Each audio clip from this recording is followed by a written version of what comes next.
Alright Reds, Eddie Gibbs from Anfield Index here, and this is a paid advertisement from BetterHelp Therapy Online. Think back to when you first fell in love with sports. Was it scoring that goal in football, or maybe it was running faster, hitting harder, and playing smarter than you ever had before? As kids, every game was a new challenge, a new chance to learn and to grow.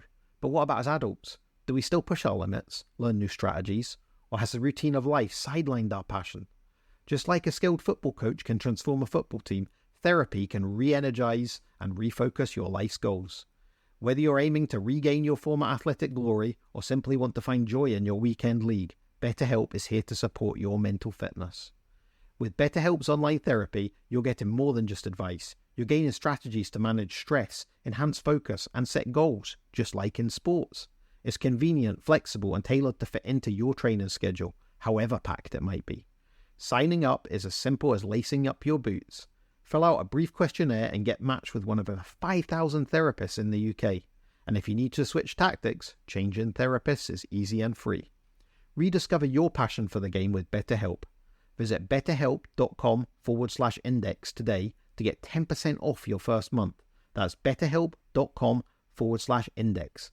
It's time to play your best game yet. BetterHelp, because everyone deserves to be at the top of their game.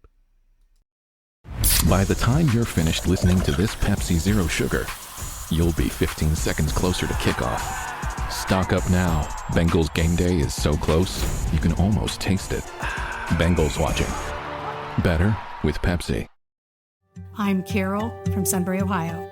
I'm a Republican, but I don't care who does the job as long as the job gets done. That's why I like Sherrod Brown. He stood up to both parties on China and worked with Republicans to fight fentanyl because Sherrod fights for Ohio. That's leadership. Paid for by friends of Sherrod Brown. Thanks for choosing this free Anfield Index podcast. If you'd prefer to listen to this or any of our other shows without adverts, then now's the time to check out Anfield Index Pro. With AI Pro, you can supercharge your entire listening experience. You'll not only get all of our podcasts without the ads, but you'll have them far faster with our Quick Publish feature available exclusively for subscribers. AI Pro also puts you in the heart of our sound studio, with an option to listen to many of our shows live and interact with the podcasters in real time as the shows are recording. Upgrading couldn't be easier. AI Pro is available on all popular podcast platforms.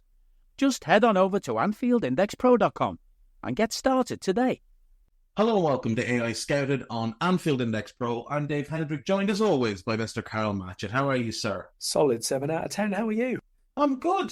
The sun is shining. It was a cold night and the car was frozen this morning for the first time this year. But it's a nice sunny day, so I feel chipper. Right. Today, we're going to fill a bit of time by playing a little bit of a game called Managerial Not So Merry-Go-Round. I have a list of 6 managers who The Athletic, in their infinite wisdom, have suggested as potential managerial targets for Premier League clubs. So I thought what we do is we go through the 6 of them and make little lists for each of them for which clubs they would actually be an improvement for. So which clubs, if you parachuted them in, they would actually be an improvement on the current manager for. Is that okay? Sounds fine. Let's see where we go with this. Right. We're going to start off with Graham Potter, who has been linked to a number of Premier League jobs since leaving Chelsea. Obviously, made his name in Sweden, went to Swansea, did okay at Swansea, went to Brighton, and that's where he kind of really blossomed in the English game. Took the Chelsea job. There's no other way of describing it. It was an unmitigated disaster. And he was sacked after, I believe, 8 months in charge. Got himself a big payday, though, so that's fine. But he is now believed to be ready to return to management. So, looking at the Premier League table, what clubs do you think Graham Potter would be an improvement for against their current manager? Ooh. I would say, with the caveats of obviously those who have come up from the Championship, my exposure to their body of work would be lower than the rest. Southampton, I would have to say so.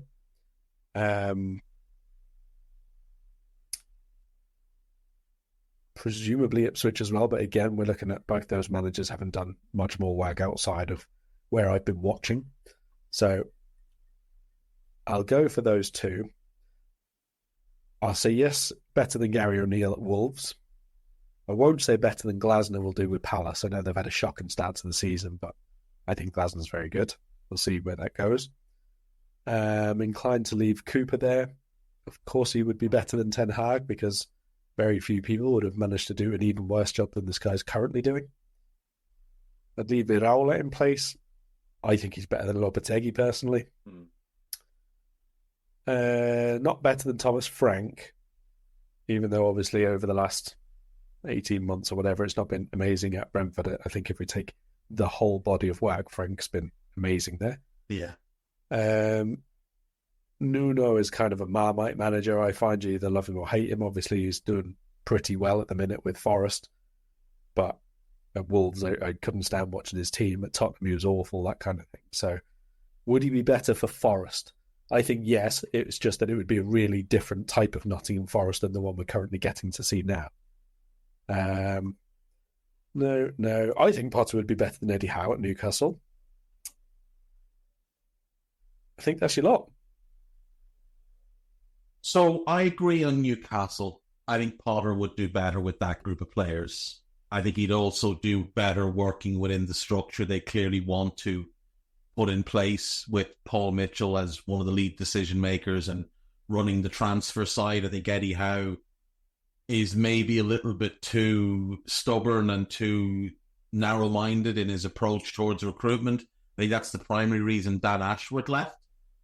So I think, look, Eddie Howe has unquestionably done very well at Newcastle, and he has rehabilitated his reputation, which took a big hammering in the last year or so at Bournemouth. And he's completely changed how a lot of people viewed him, because Eddie Howe at Bournemouth was quite a naive manager, and the football was very possession-based and often quite risky. At Newcastle, it's quite risk-averse. It's based on a strong defence, and it's counter-attacking. He's happy to not have the ball. But I do think I do think Graham Potter's a better manager than him. Agree with you on Nuno, but like you said, it would be a drastic change. I think Frank is a better manager than Potter, but I do think it would be better for Brentford if they made that change now, because we've talked about it before. I just think things have gone a bit stale there. And look, they've had a fine start to the season, but I do just think it might be time for a change, not because of anything Frank has done wrong, just to freshen the place up a bit and maybe get a new lease on life for him going elsewhere too. I agree with you on Lopetegui. I would take Potter.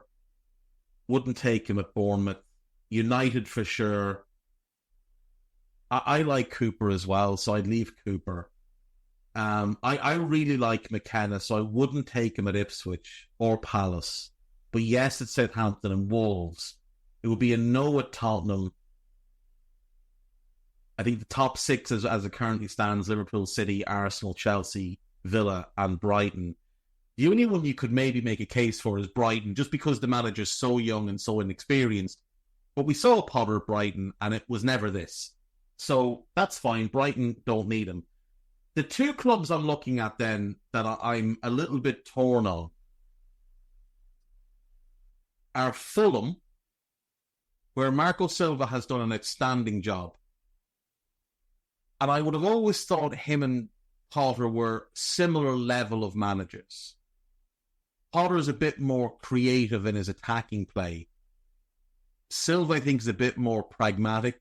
I think he might get a little bit more out of players as well. I'd probably stick with Potter, or stick with Silva over Potter. But then the other one is Everton, Karl. Would you take Graham Potter at Everton? Given the squad they have, given where they are, given how things have gone under Dyche, given the fact that there's new ownership coming in, if the new owners were to say, we've decided to make a change, we want our own man in, we've decided to go with Graham Potter, do you think that would be a good move or a bad move? I think it would be a good move, but in the summer. like at the beginning of the summer, I don't think Graham Potter is someone you want coming in halfway through a season to a Sean Dyche team. I think that's such a sea change, such a variance. Like obviously a lot of the players coming through, a lot of the players who have been well utilised, a lot of the players who have got first team roles. It's a really specific kind of game plan, isn't it? Under Dyche and under Potter, it would be completely different. Like I don't think Abdoulaye Doucouré would be a Graham Potter number 10. I'll just start there, right? That's fair. It's a lot of change. I think there's plenty of good players at Everton who would thrive under him. I mean, if you consider, an attack, whichever way around you put them, of Iliman Ndiaye, Dwight McNeil, and Jesper Lindstrom, who's barely featured, I think he would get quite a lot out of them. I think Tim Oregbenham is probably Potter-esque. Not sure about Jake O'Brien. Would you say he is? You've probably seen more of him than I have because I didn't see too much of him in France. He hasn't really played for Everton yet. So, I mean, I watched a decent amount of him at Lyon. And at first I thought he's getting an awful lot of hype. I thought we might have a Ramos situation on our hands where defensively he was quite all over the place, but then he'd score a goal. I think he scored 3 goals in like his first 5 or 6 matches, something like that. And he was getting a lot of hype. But when I was watching him play, I was seeing a lot of defensive errors. We did sort of get them out of his game across the course of the season. I didn't really understand Everton signing him when they had Tarkowski and they had Branthwaite and they had such a limited budget. I thought, if you're going to buy a centre-back, go and buy someone who's going to be cheaper, potentially even someone that's on a free, for depth, and spend that money where you actually need it. So I'm not really sure the logic behind it. I don't know how he's going to adapt to the Premier League. I hope he does really well. Like, Ireland need him to do really well. But I think he could play under Potter. I think he'd be more comfortable under Potter maybe than under Dyche, because Dyche is very much like every single second of the game you have to be hyper-focused because they're absorbing so much pressure. Whereas Potter wants players expressing themselves a bit more, having more of the ball. I think that would play more to O'Brien's strengths than what Dyche wants, even though O'Brien is the prototypical 6'6", powerful centre-back. I do also think he's maybe a little bit better when he's not having to focus all the time. Yeah, that's fair enough. But I don't know about your thoughts on a Potter defence, let's say, but focusing all the time wasn't always high on the priorities for some of those defenders. No, it wasn't. Like, I think you're right. I think Potter in the summer is a good move for Everton. Quite similar to when he took over at Brighton from Chris Hughton. Like, that was a huge change in approach.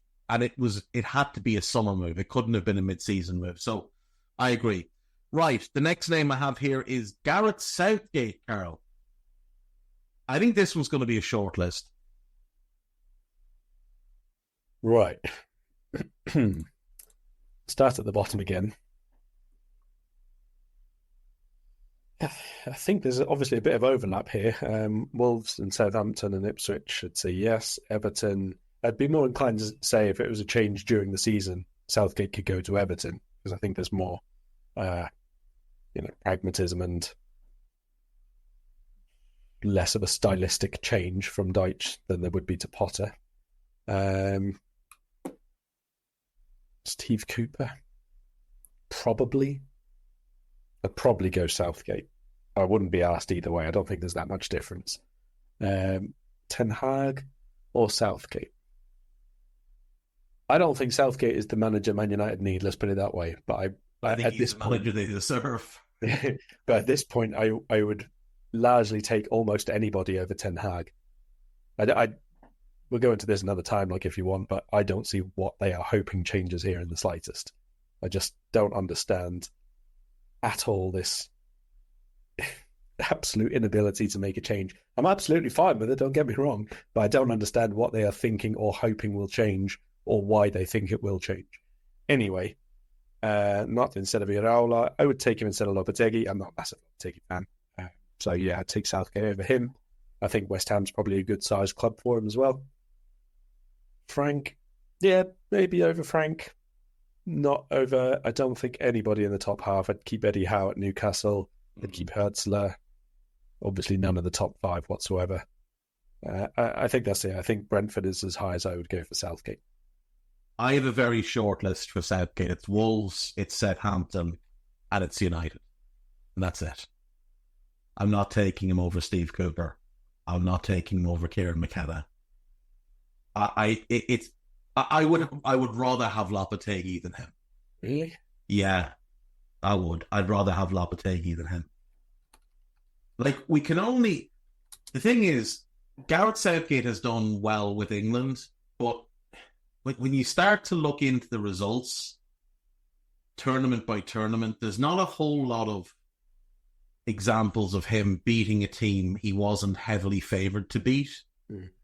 International football is obviously a very different thing than club football as well, and the only real example we have of him as a club manager is at Middlesbrough when he got them relegated. So I would just keep Lopetegui. Like, I used to be more of a fan than I was. I really liked his Sevilla team. Like, I thought they were big and physical and aggressive, and I didn't like much of what I saw. I think a lot of it is the personality has kind of soured me. I thought the way he treated Wolves was pretty atrocious. Now, Spain? Well, yeah, I mean, the Spain thing, I just think it was weird. Like, why somebody leaked that? Like, that had been agreed and somebody leaked it purposely. And if it never got leaked and he'd gone through the tournament and then left, nobody really would have cared that he'd agreed. Like, everybody would agree to take the Real job. To do it in the build-up to the tournament, yeah, you can say, oh, well, it's this, it's that. But ultimately, was that really going to distract him from doing his job with Spain? Was he going to be less committed? I don't think so. I don't think it's like... No, I don't think... I don't think it's like a player. Like, say, for example, famously, Mario Götze agreed to sign for Bayern before the Champions League final between Dortmund and Bayern. And obviously Götze didn't play in that final, and some people said he faked the injury. Others said, well, he wouldn't have been picked anyway because he wouldn't have been committed and he wouldn't have risked injury, so he wouldn't have gotten 100%. Whereas I think if Klopp was going to Dortmund or going to Bayern after that, I still think he would have gotten the same level out of him. So that doesn't bother me as much, but I just think what he did, like, the Wolves thing, he held off and held off and held off for months. But he strung them along like, oh, I might be ready. I think it was like 7 weeks they were waiting for him to make the decision to take the job. And then obviously had to wait till after the World Cup for him to actually start managing them because he didn't want to manage the game before the World Cup. So it turned into like a 2.5 month ordeal. And then, like, gets to the end of the season... clear he wants to leave, but he strings them along again. And then right before the start of the season, he's like, all right, that's it, I'm gone. Like, that's just horrendous. Now, Wolves, they were like a teenager who just couldn't accept the fact that the person they fancied didn't fancy them back.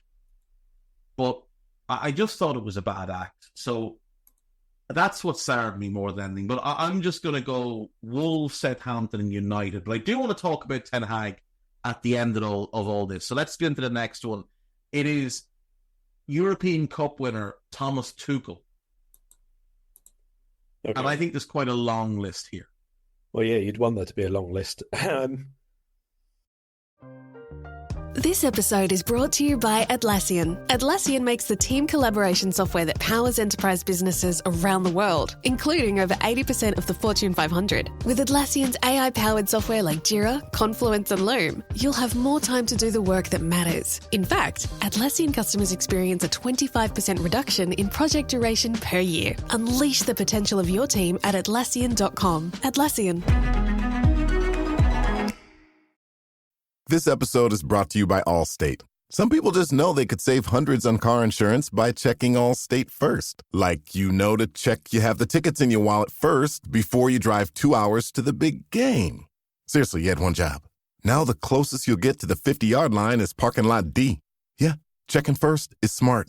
So check Allstate first for a quote that could save you hundreds. You're in good hands with Allstate. Savings vary. Terms apply. Allstate Fire and Casualty Insurance Company and Affiliates. Northbrook, Illinois.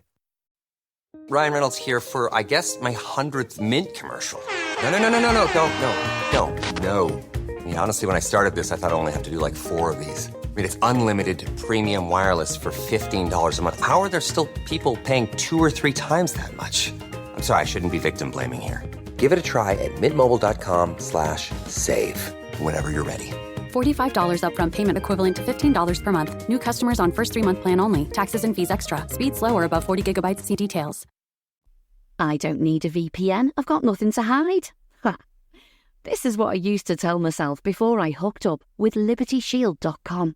Not only is my home internet now fully encrypted, but I can now access all the websites I want, whenever I want, and do so from absolutely anywhere. As a Liverpool fan, I love to know I can now watch every match, regardless of whether it's on UK TV or not. My Liberty Shield VPN makes sure nothing is blocked and guarantees me super fast streaming speed throughout that match. You can get connected right now with their software package, which includes a 48-hour no-obligation free trial and instant access to their apps for Apple, Android, Fire TV, PC, Mac and Android TV. Or go a step further like I have and get one of their pre-configured VPN routers. These small but powerful devices allow you to easily connect every device in your home to VPN, making it the perfect solution for smart TVs, Mac boxes and games consoles. Visit LibertyShield.com today and use coupon code AIVPN25 to get 25% off at checkout.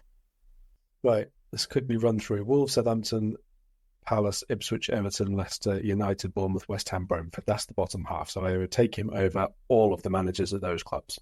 That's a very easy thing.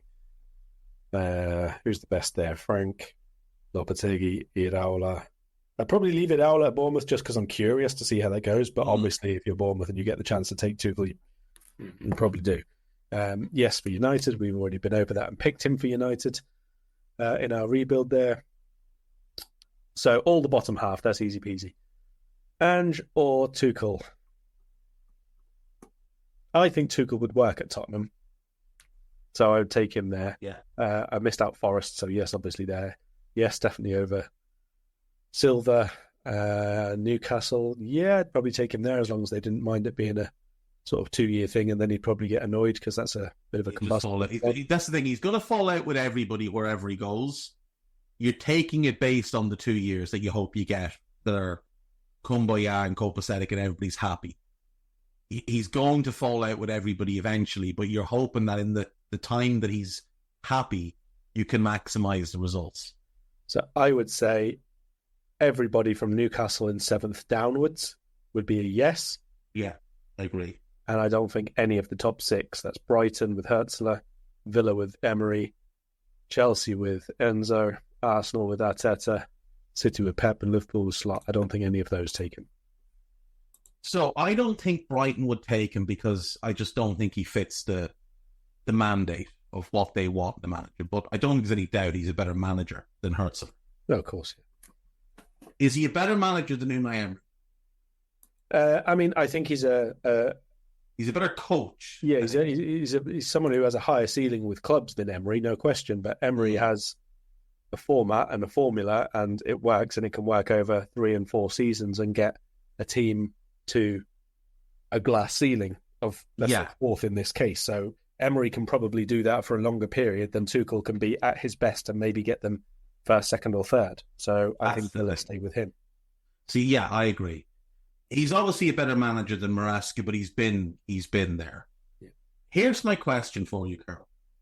Other than Pep Guardiola, is there a better coach in the Premier League than Thomas Tuchel?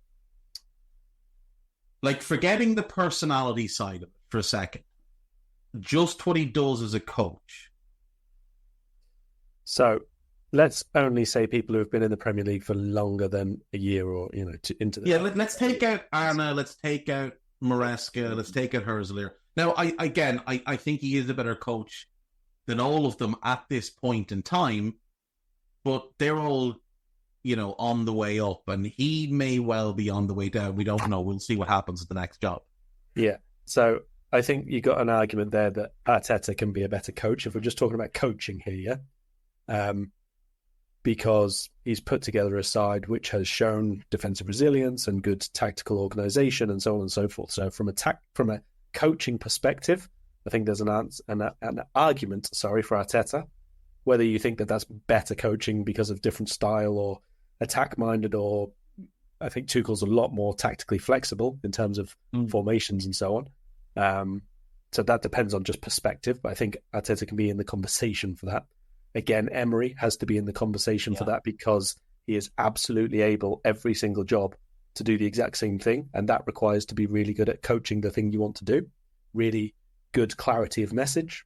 So again, I think Emery, for pretty much the same reasons we just went over, but just the other side of the coin, can be in the conversation for that. I don't think I would say anyone else. Yeah, I think that's fair. Like, the thing with Tuchel is, it also depends on, like, which Thomas Tuchel am I getting? Because if you were offering me the Mainz Dortmund Tuchel that played some of the best attacking football that Europe has seen in the last 30 years, that's one thing.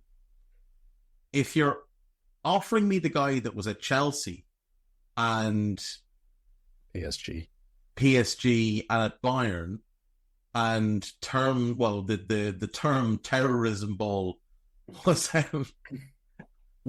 nearly invented for Tuchel man. Like that's a different type of coach. Like that's quite a reductive coach in a lot of ways. And I do wonder how much those three clubs you've just named, environment has played a part of that. This is the thing. Does he have the mindset for a top club that's expected to win? But even outside of the expectation of winning, those three, at the times he's at them, are really stupidly dysfunctional clubs. Like, really, really bad. PSG obviously had the whole circus, let's be honest. Bayern, as we know, over the last sort of 2-3 years has been basically left to rot.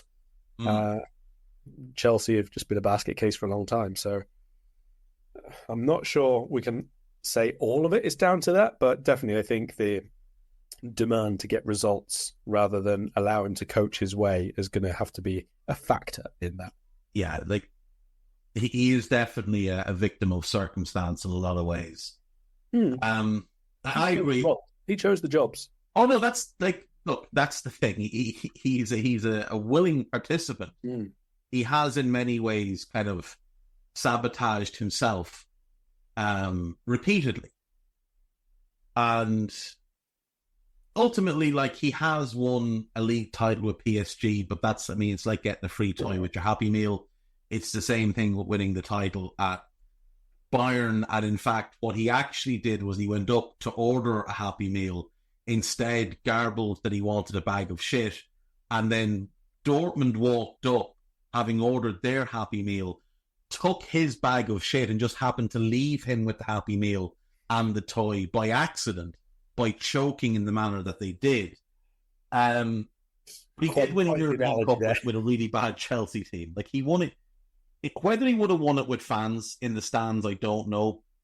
But he did win a European Cup.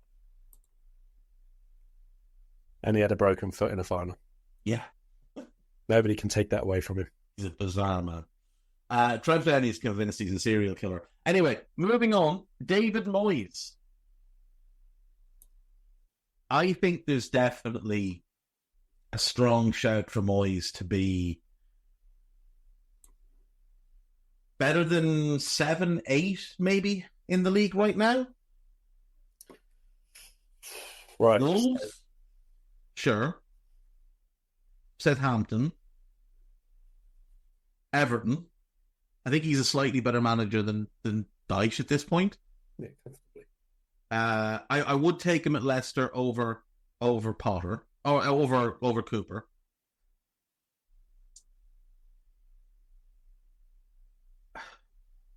United, obviously, he's been there. His personality does not vibe with United, so I would say no on that, because we know it didn't work. Like with the others, we don't know how it would work We would hope it wouldn't work, but we don't know.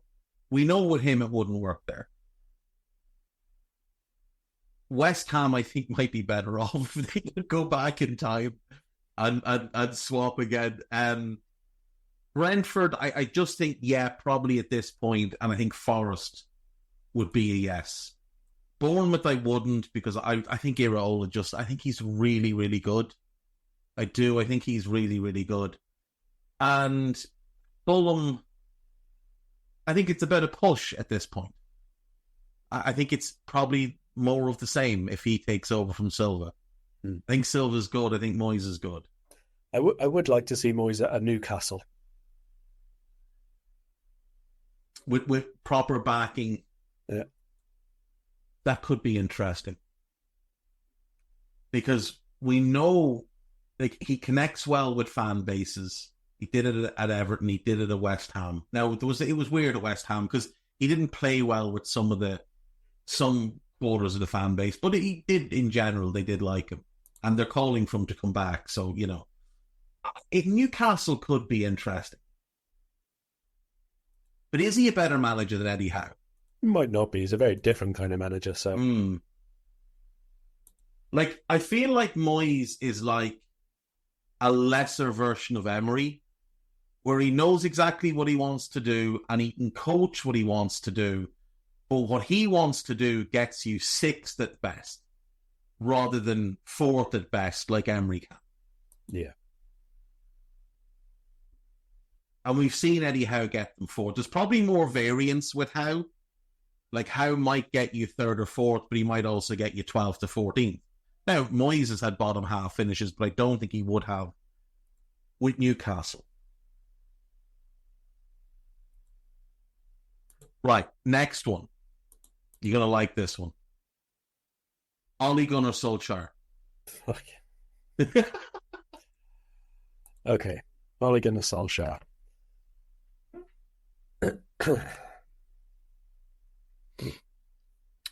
There's no way I'd take him over Gary O'Neill. I'd probably take him over Russell Martin, especially given the issues that Southampton have had so far this season. Solskjaer's better runs for United came with being like really well organised two banks, playing on the counter-attack from a long way out, but still having good results doing that. No to Glasner. No to McKenna, I don't think, because Ipswich are not doing terribly at all. I know they haven't won, but it's 4 draws and 3 defeats. That's not a terrible start by any stretch of the imagination. No, I wouldn't take him over Deitch. No.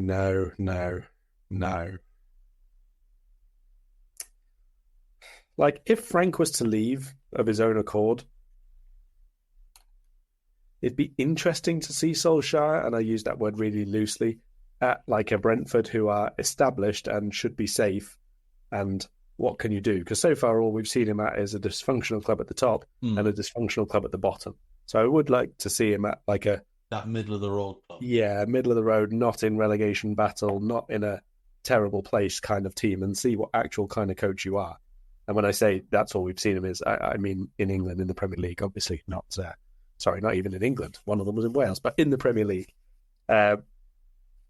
I don't think I would take him at any of the other clubs above that. No way you'd take him over a Silva. Nah, none of the rest. So probably only 2 or 3 there. So Southampton, maybe Brentford. Would you take him up for Ten Hag? No. This is the thing, right? Ollie got a 2nd and a 3rd place finish in the Premier League, but Ten Hag has won trophies. So ultimately, it's which do you value more? And I think if you can win trophies, maybe you can learn how to manage a league campaign properly. So I think I'd probably stick with Ten Hag. Right, last one. Sergio Conceição, who's the one manager on this list who hasn't managed in the Premier League, and I think is, after Thomas Tuchel, probably the 2nd best manager on this list. He's accomplished. He's managed Porto for a number of years, and he's had success. 7 years at Porto. He won 3 league titles, 3 Portuguese Cups, and a Portuguese League Cup. Was voted best manager in Portugal 3 different times. He's managed a number of different clubs. He managed Olrense, Academica, Braga, where he did really well. Vitória Guimarães, where he did not do well. Nantes, where he did pretty well. And then Porto, where obviously he was well known as a player as well. So, quick clarification here, if you know it. End of last season, he was out of contract, then signed a new deal, and then left anyway. Yeah. Do you know what his thought process was there, why he changed his mind or whatever it was? My assumption is he realised that the guy he was signing that contract to work under was going to lose the presidential election. That would be my guess for why he decided to leave. Because it became quite obvious that Villas-Boas was going to win the presidential election and that maybe there wasn't going to be the right personality fit between him and Conceição, because they're both quite feisty. So Villas-Boas won that on the 27th of April. And if I'm not mistaken, Conceição signed that contract, a couple of days earlier. So that's what my guess is, that he signed it under the old president. Villas-Boas wins, and in the interim, he realizes, I'm not going to be able to work under this guy. Yeah, fair enough. I mean, it's more of not a gamble, I suppose, but more of an open-ended question as to who he could be better than. But I think if we take a lot of Porto out of the equation, not the fact that you can win stuff, but let's say the win record, the win rate, that kind of thing, and look at some of the other work, I think there's probably enough there, like with Nantes and with Braga, to suggest he'd still do a really good job with some of those teams compared to some of the records that those managers have. So, along with the usual ones that we've sort of said for everybody in the bottom sort of half dozen or whatever, I would take him at United. I think there would be, a completely different direction for them, and there would be reasons behind why they would make the switch. Let's say, there'd be things that they could point to say, we believe this will be better and this will be better and blah, blah, blah. So let's say yes there. I wouldn't take him anywhere, again, higher than Aston Villa, which is 5th and above.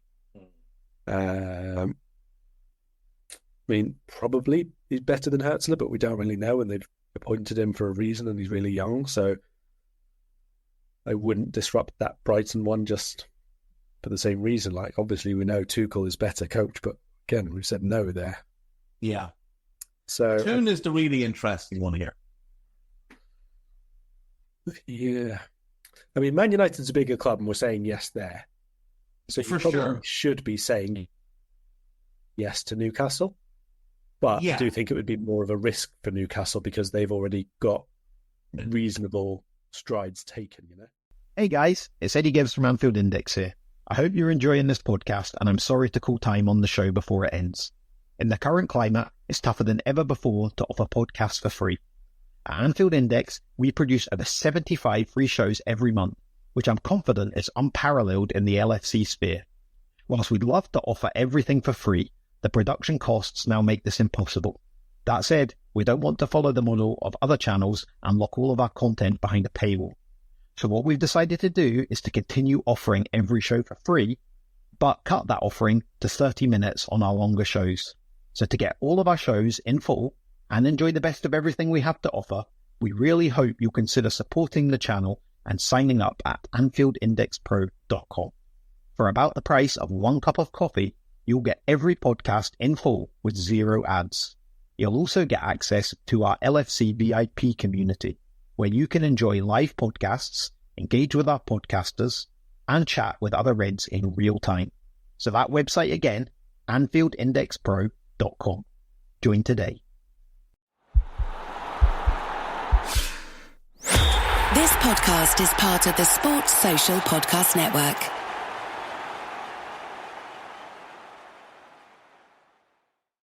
A great workout deserves a great reward. Treat yourself right with new coconut smoothie bowls made with fresh fruit, purely Elizabeth granola, and now creamy coconut. You earned it. Grab a treat you can feel good about, only at Smoothie King.